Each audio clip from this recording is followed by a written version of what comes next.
हा तुझा जो सगळा प्रवास आहे, ह्या प्रवासातून एक गृहिणी म्हणूनही तू स्वतःचा ठसा उमटवलास. तर तुला आपल्या गृहिणींना काय सांगावसं वाटतं?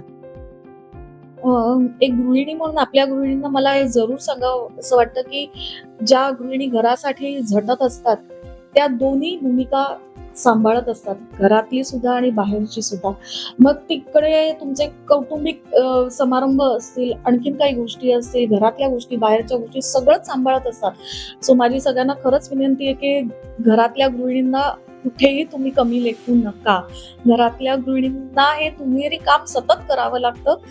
नोकरी करणाऱ्या ज्या माझ्या असंख्य मैत्रिणी आहेत त्यांना हॅट्स ऑफ आहेत, कारण त्याही हे दुहेरी भूमिका करत असतात. पण आपल्या समाजाची मानसिकता अशी आहे, की घरात असलेल्या गृहिणींना कायम गृहीतच धरलं जातं आणि अपेक्षा त्यांच्याकडनं खूप केल्या जातात.